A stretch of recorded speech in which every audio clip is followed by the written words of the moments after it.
relacionada à obra de Cristo Jesus. Quando você olha para o contexto da teologia, a obra de Cristo Jesus, quando você vai para os livros de teologia sistemática, para os livros de teologia bíblica, a obra de Jesus, ela desencadeia numa série de braços teológicos, várias considerações que nós poderíamos aqui tomar tempo de quase 3 anos estudando sobre isso. Mas um dos aspectos da obra de Cristo que mais nós precisamos lembrar e que nos chama a atenção agora, dentro desse contexto e preparação para a Páscoa, justamente é o perdão. E eu quero destacar isso nos próximos domingos aqui, tá bom? A obra de Cristo e o perdão. E dentro desse aspecto, eu vou trazer ali embaixo sempre rebater uma ideia errada sobre a questão do perdão, que o mundo muitas vezes traz, que muitas vezes desfigura a obra de Cristo sobre o perdão, e que é um desafio para todos nós. E quando nós falamos assim de perdão, chega até a nos arrepiar, porque perdão é algo extremamente complicado, difícil de vivermos, seja receber o perdão, seja conceder o perdão. Não é tão simples assim. Se não é tão simples para nós, não foi tão simples também para Deus. Porque o perdão custou a vida de Cristo Jesus. É tão sério isso que o perdão, para que houvesse a concessão do perdão, Jesus teve que morrer. Por isso o perdão está atrelado a um contexto de vida e morte. Porque quando você não perdoa, quando não há perdão, a outra pessoa, o quê? Morreu. Ou aquele que não perdoa também está morrendo por essa falta de perdão.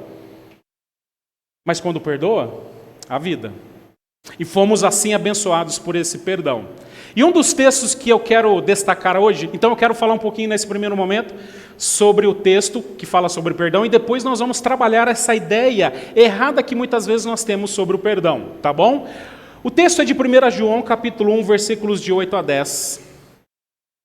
Quando o apóstolo João diz assim: se dissermos que não temos pecado nenhum, a nós mesmos enganamos, e a verdade não está em nós. Se confessarmos os nossos pecados, Ele é fiel e justo para nos perdoar os pecados e nos purificar de toda injustiça.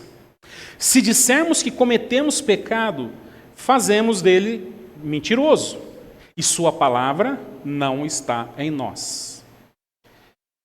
Quando nós olhamos para isso, quando nós olhamos para esse contexto, nós precisamos lembrar que, primeiramente, aqui o apóstolo João está justamente trazendo aqui à tona um problema que eu quero chamar aqui de um auto-engano. Onde ele começa dizendo: se dissermos, se afirmarmos, se vivermos nesse pensamento, se tivermos essa ideia de que nós não temos pecado nenhum, que se a nossa vida não é um pecado, não tem pecado, que nós somos imunes nisso, se isso está na nossa mente, nós nos enganamos. E a verdade não está em nós. É uma afirmação aqui sobre uma negação impossível aqui, mas que não deixa de ser verdade para algumas pessoas. Parece que João estava prevendo aquilo que nós conhecemos hoje de onde cada um tem a sua verdade, mesmo que ela seja uma mentira, onde cada um vive a sua própria verdade e vive e condiciona a sua vida a isso. Ele está como uma pessoa, parece que ele está já prevendo coisas onde pessoas aqui vão colocar para si mesmo a sua verdade, e hoje cada um tem a sua, certo? Tem a sua verdade, e vai dizer: eu vivo nisso, eu creio com isso, e isso eu entendo que eu não tenho pecado, que eu não tenho cometido pecado algum. É como se fosse uma pessoa que nascesse, que passa a dizer hoje: eu nasci num corpo errado, que vai contra a própria natureza. É como se fosse uma pessoa que dissesse assim: Giovana, me ajude aí com a lei da gravidade, a física.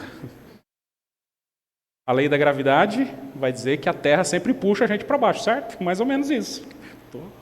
Detalhes com a Giovana. Essa é a lei da gravidade. Aí eu quero desafiar a lei da gravidade. Essa é uma verdade absoluta, que se a Terra vai puxar você para baixo. E aí eu chego num 10º andar e digo assim, mas agora eu creio que se eu pular daqui eu vou flutuar. E eu não acredito mais nessa verdade. Eu vou dar um passo de fé. Eu vou dar um passo agora porque eu quero desafiar essa verdade absoluta. O que vai acontecer? O que vai acontecer? Ela vai flutuar? Ela pode até não morrer. Ela pode até se quebrar toda e não morrer. Mas a verdade dessa lei é que ela vai cair. E mesmo ela acreditando que essa mentira de que ela flutuaria fosse uma verdade, isso não vai dar certo. Isso é contra a natureza, isso é contra a argumentação, é contra aquilo que de fato existe dentro daquilo que Deus criou. E João está confrontando uma negação fruto de uma crença que estava se entrando dentro da igreja, uma crença absurda. Apesar de ainda não estar ainda com toda a sua plenitude, porque essa heresia entrou na igreja anos depois, mais profundamente, uma heresia dos gnósticos, que cria num certo dualismo da matéria e a parte imaterial. E aí pastor, o que o senhor está falando? O negócio é complicado, tá bom? A filosofia disso é algo difícil, mas foi uma heresia que devastou a igreja quase do primeiro século. Onde esse dualismo era apresentado na igreja de forma que aquilo que é material, sua carne, o seu corpo é mau e aquilo que é imaterial é bom. Logo, você, diante de um conhecimento místico, de um conhecimento profundo, você precisaria se libertar desse corpo, dessa casca que é ruim. Você precisa agora entrar em certos conhecimentos, em certos ramos da filosofia, do conhecimento, da teologia, para libertar o seu espírito, a sua mente, a sua parte imaterial daquilo que não presta. Notem que isso trazia uma ideia do seguinte: bom, o meu corpo é ruim mesmo, ele vai fazer tudo o que não deve, mas a minha parte imaterial é uma coisa boa. Logo, aquilo que eu peco no corpo não afeta o meu espírito, não afeta a minha alma, não afeta o meu imaterial. Então o corpo peca, mas a minha alma está suave na nave, está tranquila. Irmãos, eu estou resumindo tudo isso aqui para trazer mais mastigadinho isso aqui. E aí as pessoas passam a dizer assim, nós não temos pecado. E aí João vem e diz, quem diz isso está mentindo para si mesmo. Não só isso, enganando a si mesmo. E a verdade não está em quem diz isso. Porque agora, imagina só, dentro de um contexto cristão, dentro de um contexto de igreja, o perdão não mais seria pelo sacrifício de Cristo Jesus, porque agora eu não sou pecador, eu não tenho que recorrer à cruz de Cristo, eu não tenho que pedir perdão por nada, porque o que o meu corpo faz é isso mesmo, esse é o destino. A propósito, eu preciso me livrar desse corpo, para atingir um status melhor. Logo, eu não preciso de perdão. Eu não preciso ficar confessando o pecado. Eu não preciso ficar entristecido com o pecado. Entenda que isso é uma forma de você racionalizar o pecado. Entenda que isso é uma forma da gente poder, assim, racionalizar de uma ideia bastante filosófica, de uma ideia bastante aqui sofisticada, para você justificar o pecado, não mais em Cristo Jesus. Logo, o corpo, essa parte, essa casca, essa carne, não preciso me preocupar com ela, porque ela é assim mesmo. Mas não é assim que Deus constituiu o homem. Não é assim que a Bíblia traz a antropologia bíblica. Nós precisamos lembrar que quando Deus cria o homem e a mulher, Ele disse que tudo era muito bom. Mas Deus fez homem e mulher apenas em espírito, parte imaterial? Não foi um corpo? Não foi o corpo? E Ele disse que era muito bom. Quando o Senhor Jesus vem a este mundo, Ele vem em espírito? Ele vem em espírito? Não. Ele toma a forma de um corpo. Ele se humilha, Ele se autolimita para vir como uma criança, para crescer, desenvolver, sentindo dores no seu próprio corpo. Deu para entender? E quando morre, é interessante que ele ressurge como? Só a alma dele e o espírito dele que está por aí? É isso? Não, corporeamente também ele vai ressurgir. Ele diz para Tomé, toque aqui nas feridas, as cicatrizes estavam lá. Como nós vamos ressurgir um dia diante de Cristo Jesus? É o fantasminha, o Gasparzinho, o fantasminha camarada que vai voar junto de Jesus, é isso? Nós teremos um corpo, o quê? Glorificado. No meu corpo glorificado, eu já pedi para o Senhor Jesus o cabelo do encantado. Eu quero chegar no céu, naquela brisa do céu e fazer assim, ó.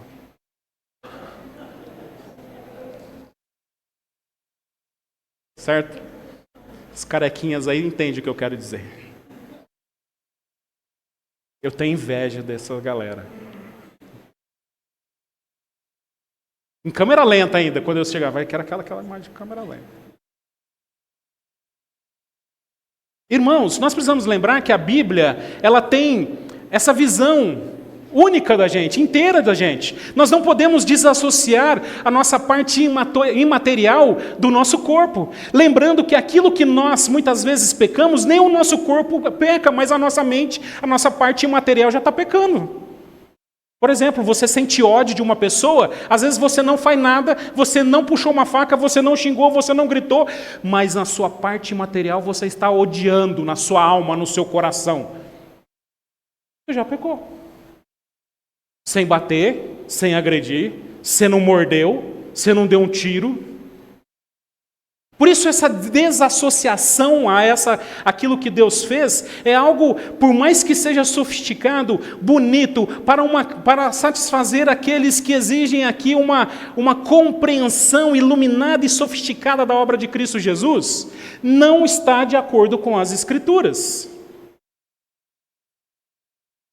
Porque agora nós precisamos lembrar que isso é um auto-engano e não procede da verdade, porque isso não procede de Cristo. E esses crentes, essas pessoas que estavam aderindo a essa ideia, justamente estavam destituindo a obra de Cristo em suas vidas. Dizendo que o meu pecado no corpo é uma coisa e minha alma é outra. Logo, eu não preciso de Cristo para resolver esses problemas. Não só isso, mas ele vai também dizer que não comete o pecado é uma mentira. Você que está afirmando isso, justamente expressa essa ausência de Cristo na sua vida. Uma mentira que passa a ser uma verdade, mas a verdade está em Cristo Jesus. E quantas mentiras são introduzidas no contexto da igreja, como se fossem verdades. E existe hoje um desafio muito grande para nós como crentes, como cristãos, como a igreja. Encarar essas mentiras que estão sendo introduzidas na igreja, que são agora vividas como se fosse verdade, mas os irmãos vivendo uma grande mentira. E existe um desafio nisso. Hoje você tem muito mais trabalho para explicar a obra de Cristo Jesus para alguém que veio de uma igreja, para alguém que se diz crente, do que um não crente. Porque muitas vezes esse alguém que fala que é crente, ele justamente está introduzido numa mentira sobre a obra de Cristo. Ele foi criado sobre uma mentira sobre aquilo que Cristo fez.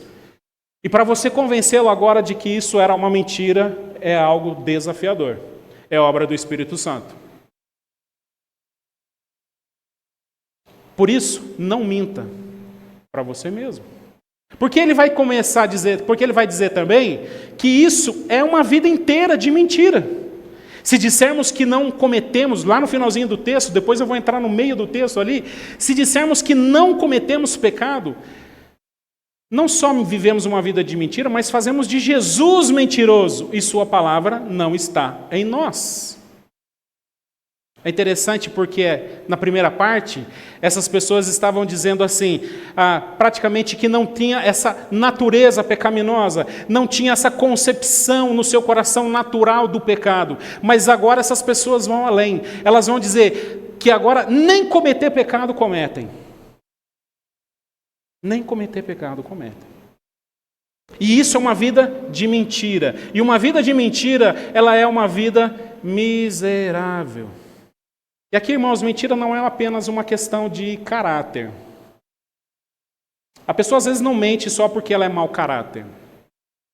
A mentira está enraizada dentro de uma arrogância, de uma autossuficiência fantasiosa, onde há um esforço para a pessoa manter essa mentira como se fosse verdade.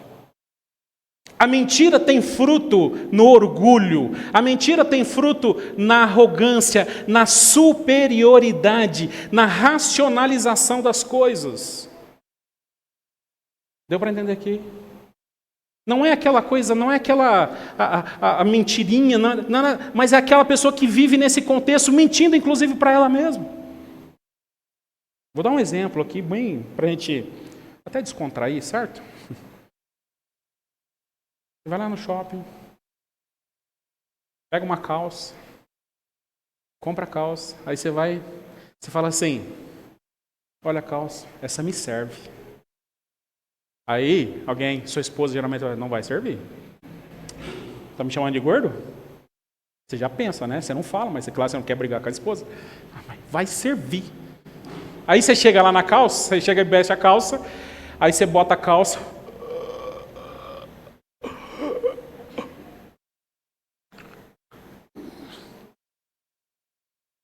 Aí você olha no espelho e diz, que lindo, maravilhoso.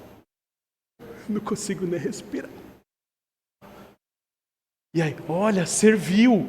Não serviu, você está mentindo para você, meu querido.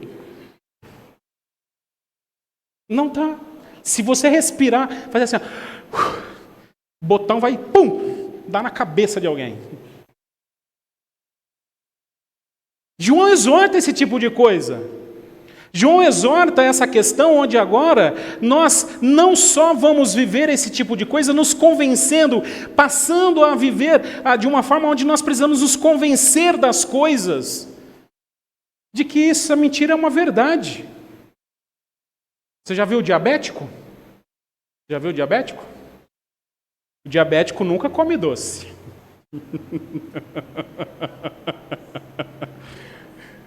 O diabético, ele não sabe por que a diabetes está alta. Nunca sabe. Mas eu nem como doce. Você começou o regime em janeiro, certo? Começou o regime, a dieta? Aí você foi lá no low carb, certo? Você foi lá no jejum intermitente. Aí você foi lá no personal. Aí você reduziu, está na tabelinha.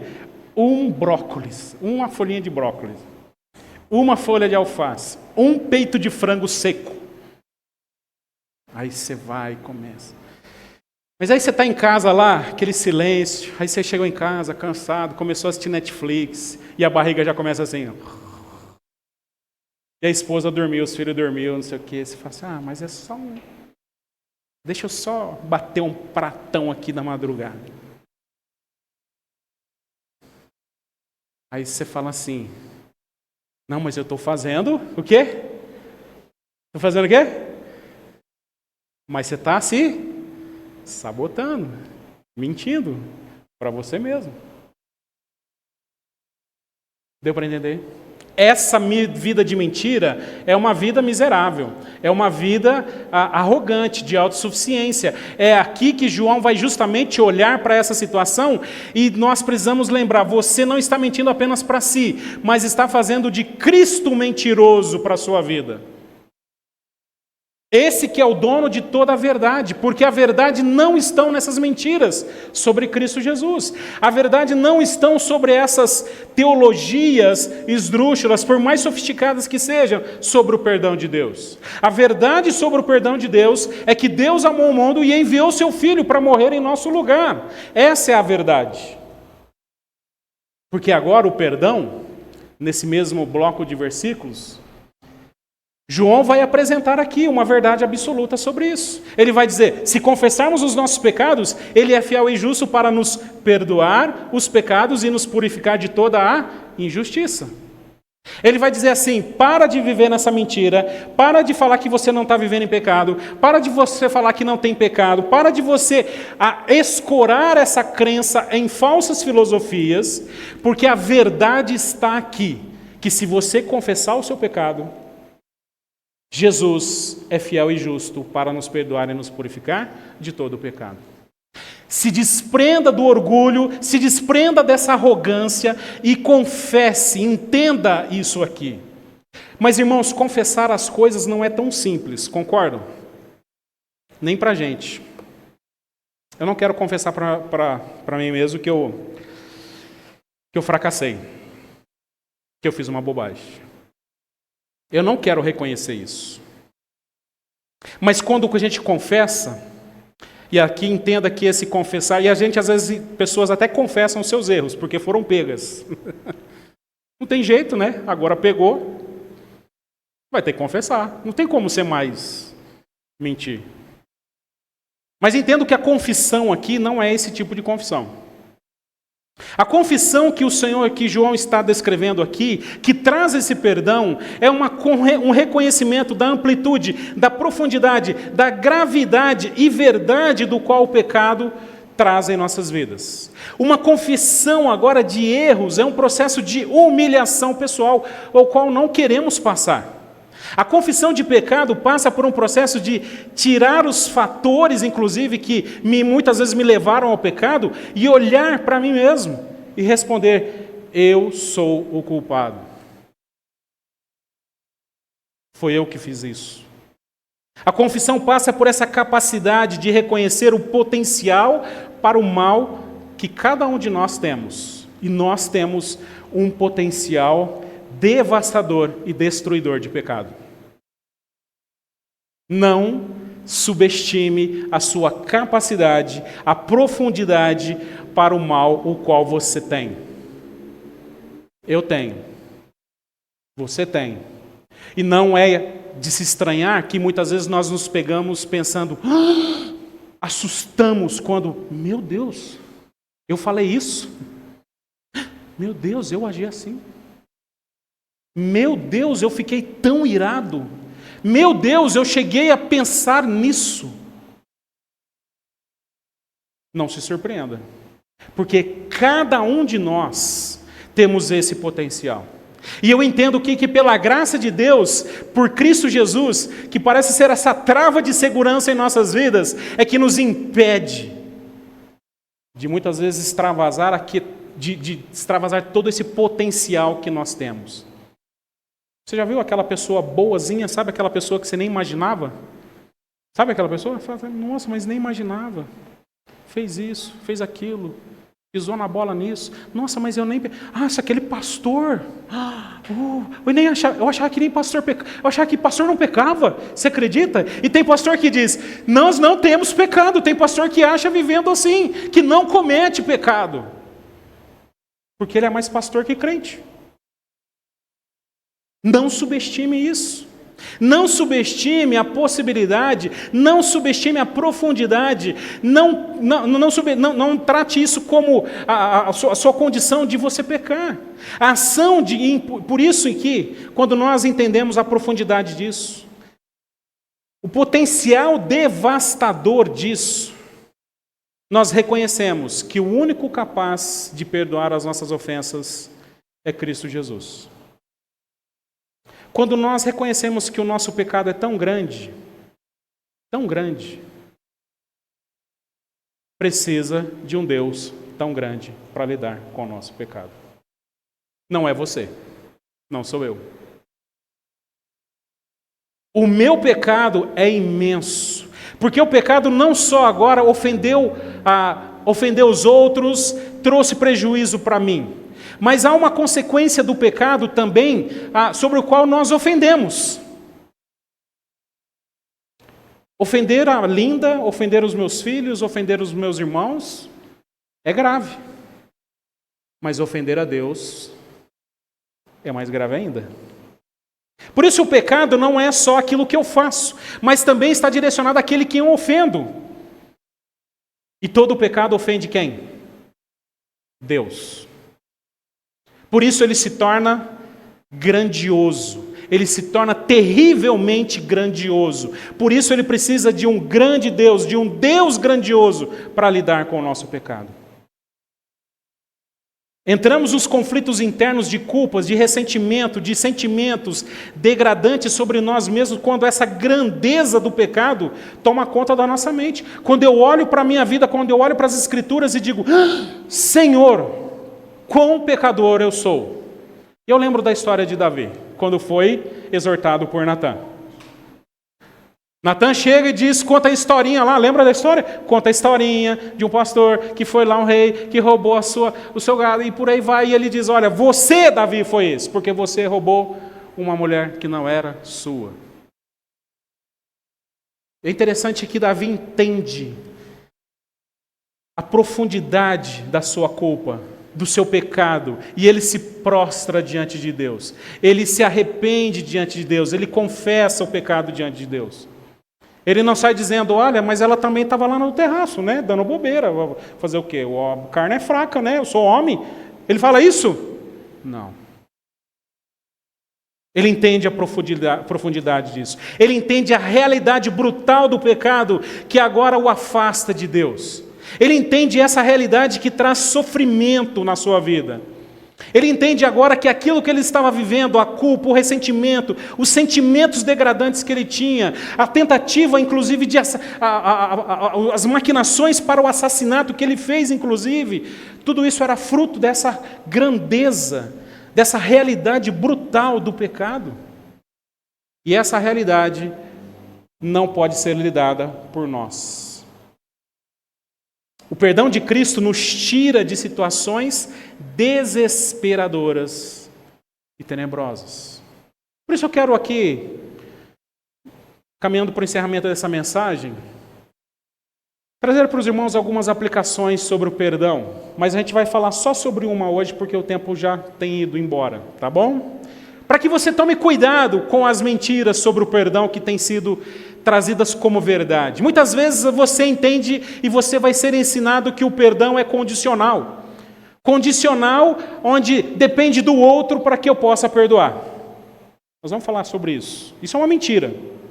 Eu só vou perdoar se ele o quê? Mudar, se ele pedir desculpa, Isso é uma mentira.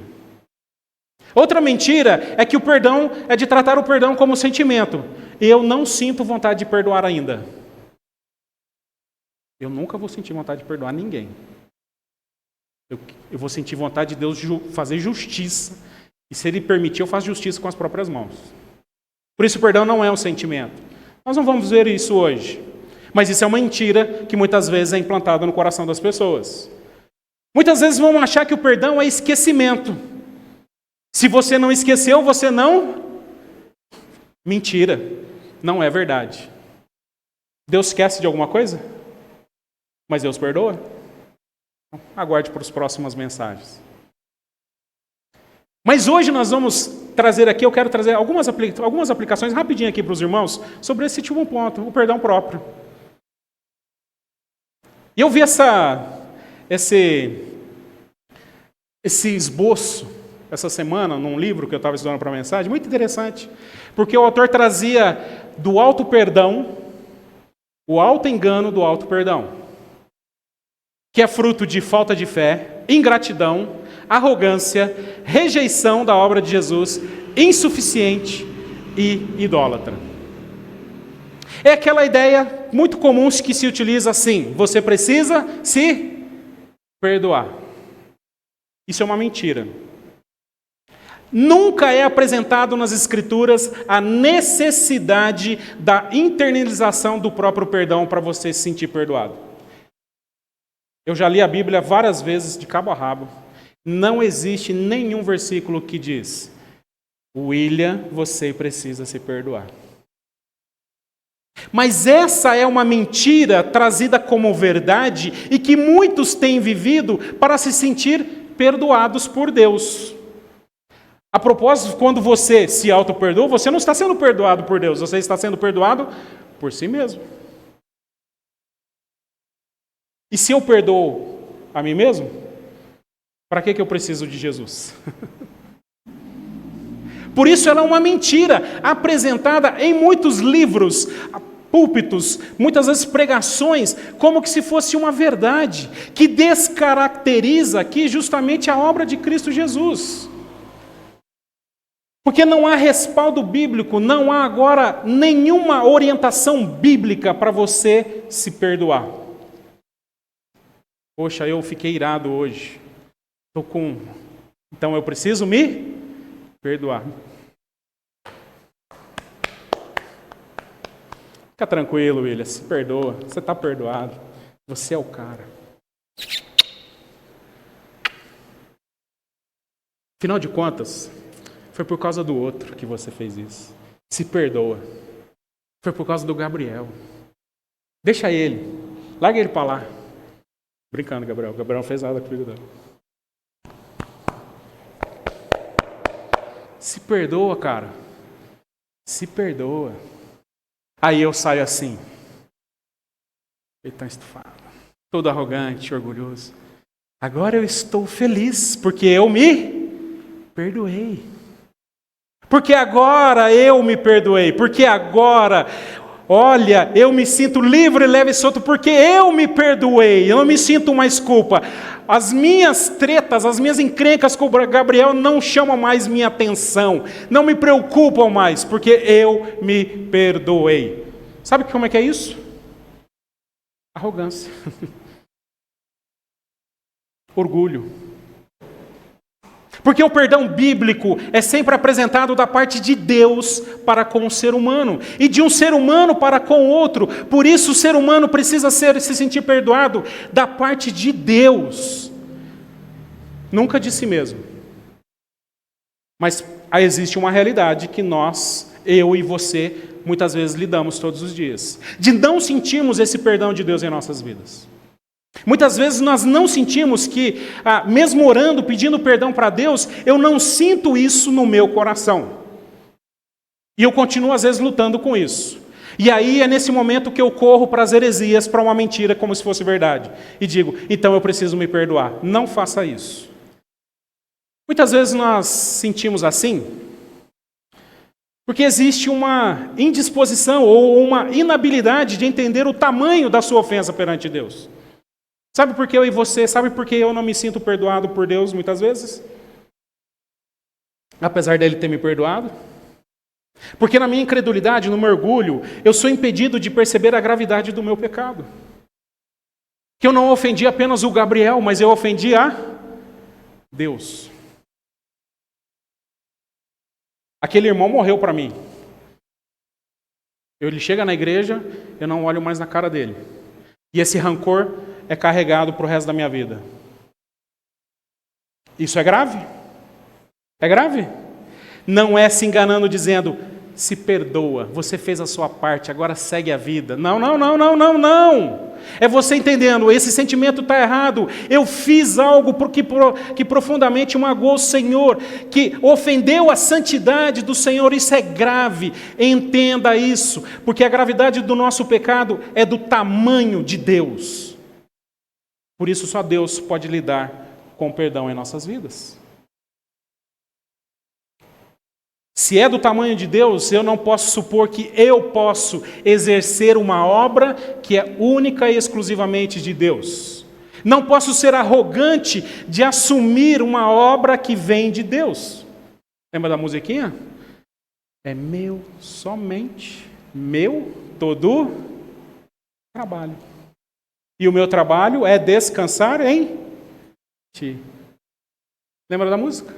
Não tenha sobre ti nenhum cuidado qualquer que seja. Porque esse trabalho é de Deus. E não seja arrogante, orgulhoso de achar que você pode assumir uma responsabilidade de Deus. Para lidar com algo tão grande que eu e você não conseguimos lidar. E muitas vezes nós não nos sentimos perdoados por Deus, porque ainda nós não nos desprendemos disso. Nós ainda não nos humilhamos diante da graça de Cristo Jesus. Eu não me ajoelhei com a boca no pó, dizendo, eu ofendi o Senhor. Mas é mais fácil eu recorrer a uma mentira.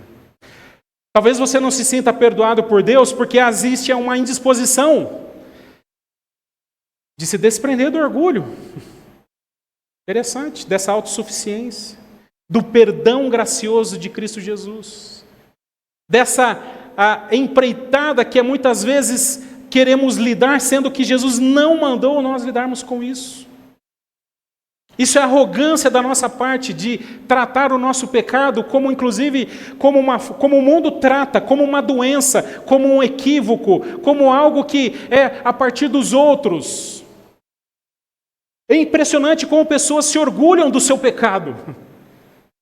Eu falei mesmo, na cara dela. Estou nem aí. Agora eu falo. E fala orgulhosamente isso. Deveria falar de forma triste. Eu falei o que não devia. Mas a pessoa se orgulha do seu pecado. Ela se orgulha do seu pecado. Você quer ver no trânsito?